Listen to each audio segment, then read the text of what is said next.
So I might be cheating a little bit with this one, because I can't see this going on for a long time, but I really need this. Today, we're talking about GaMERCaT.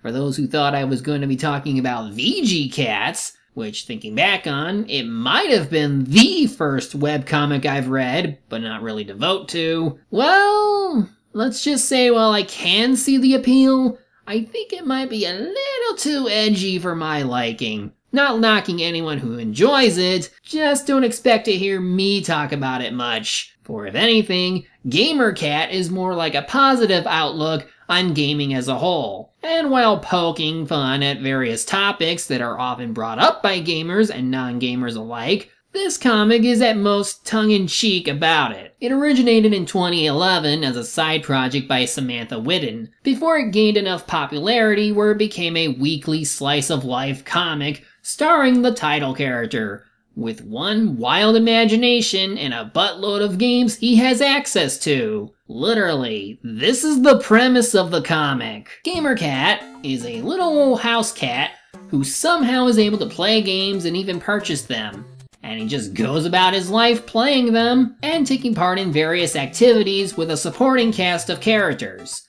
While small in number, it's simple enough that you can recognize everyone and see how they differ from each other in some way. Like, besides GaMERCaT, you have his imaginary Navi fairy named Annoying Fairy, who basically coerces him into buying things he doesn't need. Then there's Glitch, the adorable kitten that GaMERCaT meets and welcomes into his home. And despite the usual problems that come from being a kitten, he's generally the innocent child gamer of the group. There are a few more I can go into right now, but I'll hold off for a little bit.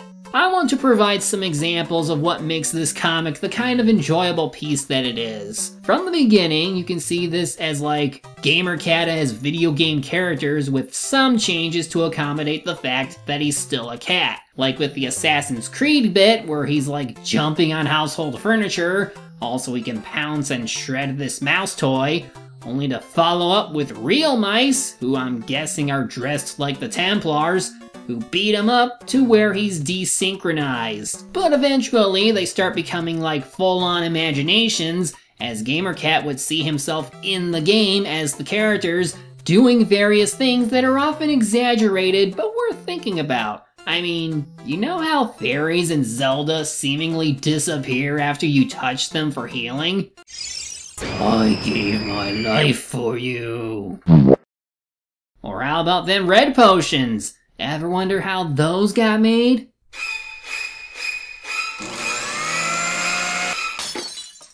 Check, please. And then there are times where a game, like Journey for instance, gets brought up, but instead of trying to be funny, it actually goes for being breathtaking. Like, GaMERCaT sees how amazing the game he's in is, and how what happens in it doesn't need snark. Sometimes it's just better to be absorbed in the beauty of the game, provided it's part of the experience, and, well, you know what they say, sometimes games can be art. As for the stuff relating to real-life woes, well, even early on, some will bring up the limitations of being a cat, while later it brings up issues that the average gamer may face. Sometimes it gets topical, but unlike VGCats or Penny Arcade, it doesn't feel like it would be depressing. They make good points and don't try to demean anyone for it, because in the end, there's always some kind of game that gets you into the right mood and you just want to sink yourself into it. Now, when the comic isn't poking fun at games and the various situations that can come from being a gamer in general,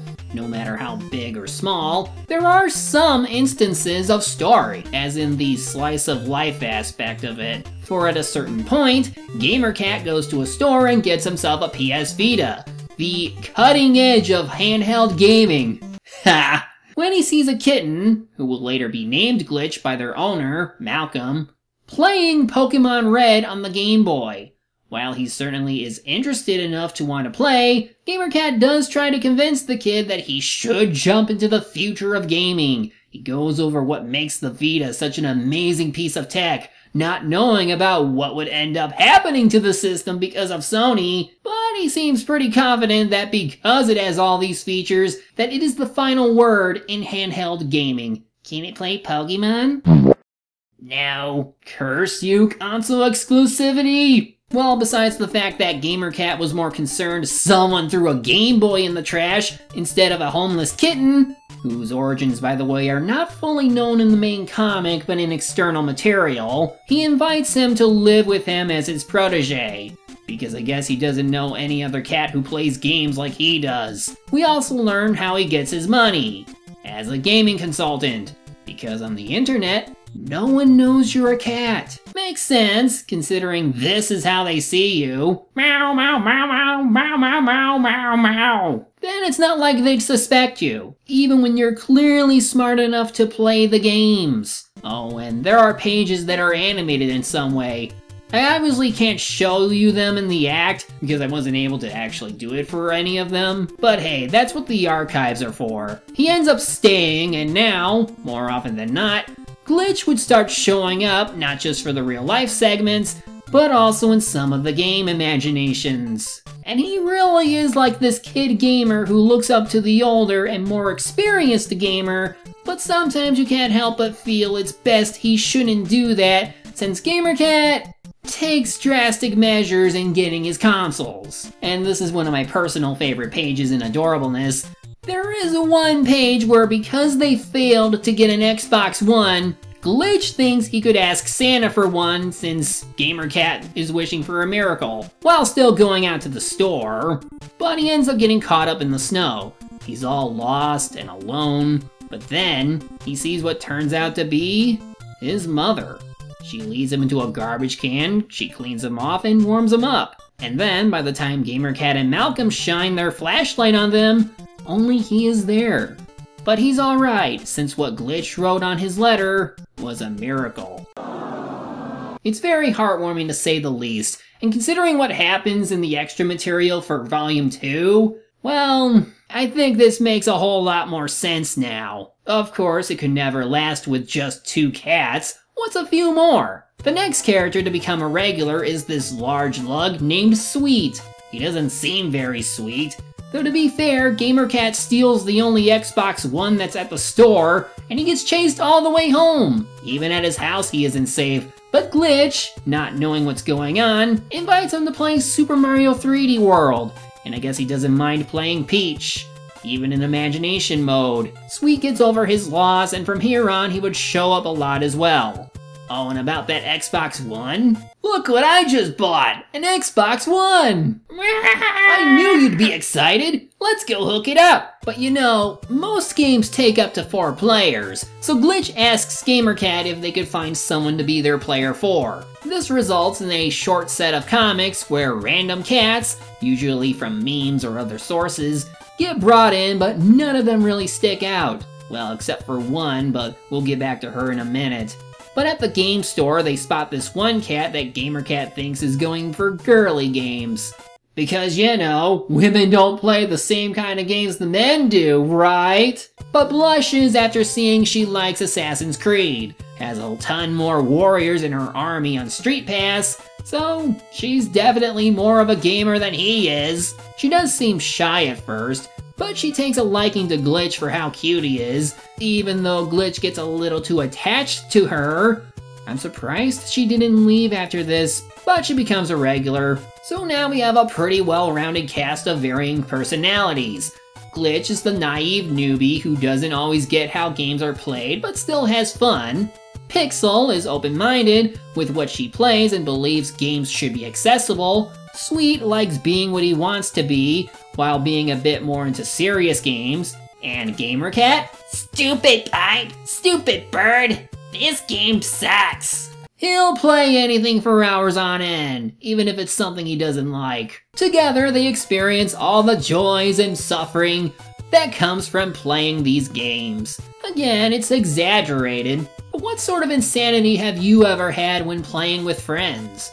Whole Let's Play collab channels exist for this sort of reason, because it's fun to watch people play together and see the misery that comes from the games they play. while knowing they're having just as much fun as you. Most of the time anyway, but in this comic, it's all for our amusement. It's also nice seeing what else they do together while still doing what they've always done, either in-game related imaginations to making light fun of first world gamer problems.